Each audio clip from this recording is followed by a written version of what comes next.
The Navigator is a simplistic 2D puzzle game where you are a sailor trying to get to the small vortex in the sky from your ship, and to do this you use space to throw your anchor and latch onto a planet, climb up the rope with W, use A and D to walk the circumference of it to line up and latch onto other planets. The first level of the game gives you instructions for this over a span of 3 levels. It's only a short game, and it was made by a team of 7 people from University of CPH, which I learned is the University of Copenhagen in Denmark.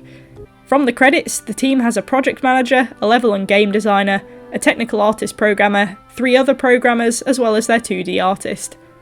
Before the tutorial, you load into a simple menu with some very nice music. The art in this game is mostly black and white, bar the planets and your ship, and the menu is styled kind of like a book or a journal. I guess it's styled like a story, but there's not really any story. It's very stylised though, and I quite like the simplicity of it. The atmosphere is built up a lot by the sound effects of rushing waves, footsteps, bird cries, crunching ground under your boots, and creaking of rope when you throw and climb the anchor. In level 2 you learn you have the ability to use the might of Zeus to tear planets out of position, but only if they're smaller than the one that you're standing on. It steps up the puzzle aspect another level by giving you a bonus mechanic, and it works pretty well. There are 4 levels within each chapter, and chapter 2 I didn't find too tricky to use the planets as stepping stones. The planets you can reach highlight themselves, so you know you can get there instead of lobbing your anchor aimlessly. In chapter 3 you get another new mechanic where one planet shines a beam that has to light up the sun. This will then light up the level and activate the portal so you can finish it.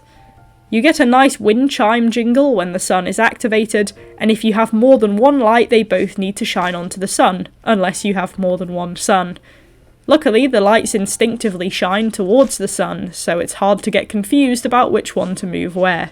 The first level of chapter 4 for some reason broke my brain, even though all I had to do was block a sunbeam to get where I needed to go and then unblock it again. Once I figured out my own IQ, I enjoyed the last few levels where all the mechanics came together for a little more of a challenge. It took me about 40 minutes to complete the game in total. There's not really much replayability capability in it, but it's a simple, effective, relaxed platformer. It doesn't have any flaws of note. I managed to glitch the anchor a little by throwing it and then walking around the planet so it just lingered in the air, but it fixed itself when I went back to a normal place, so it didn't really get in the way. It's easy to restart if you get yourself stuck as well. It's a nice, chill little game that's visually appealing, so I'll give The Navigator a 6.5 out of 10.